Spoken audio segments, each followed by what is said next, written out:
ख़वातीन व हज़रात, अस्सलाम वालेकुम। आज के इस मुख्तसर वीडियो पैगाम में मैं 4 निकात पे बात करूँगा। पहली, इंतहाई अहम, कि बुशरा बेगम से मुतल्लिक़ जो लोग इंतहाई शर्मनाक, घटिया और मन गढ़ंत अपने किरदार का इजहार कर रहे हैं, मैं समझता हूँ कि ये इंसानी, अखलाकी और दीनी असलूब के सरासर खिलाफ है। मैं इनकी शदीद मज़म्मत करता हूँ और याद दिलाता हूँ कि कुछ शर्म और हया का तकाज़ा करें। दूसरी बात, जिन लोगों ने इमरान खान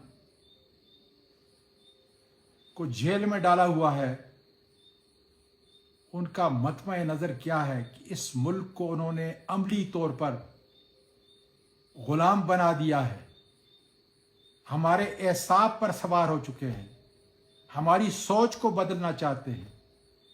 इसलिए इमरान खान की जान को इंतहाई ख़तरा है।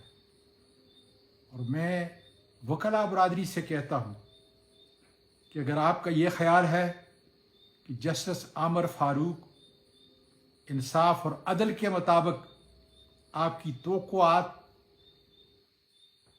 के मुताबिक इमरान खान को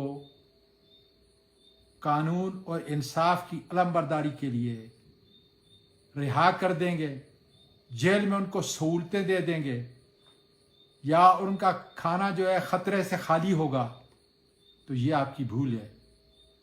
इसलिए कि जस्टिस आमर फारूक के फैसलों को अच्छी तरह देख लें। मेरे साथ क्या हुआ, और इमरान खान ने एक ही बात हर वक्त कही है कि ये बायस है कि ये मेरा फैसला न सुने।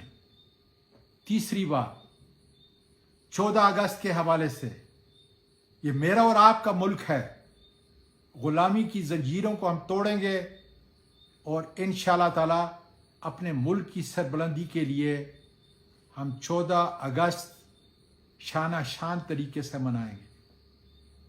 और आखिरी बात, कि आज निगरान वज़ीर आज़म का तकर्रर हो चुका, सेनेटर अनवारुल हक काकड़ इंतहाई सुलझा जैसा इंसान है, लेकिन इस्टेब्लिशमेंट ने उसको चुना है, इसलिए यह अब उसका इम्तिहान है कि क्या कानूनी और आईनी तकाज़ों को पूरा करते हुए 90 दिन के अंदर इलेक्शन होगा या नहीं होगा।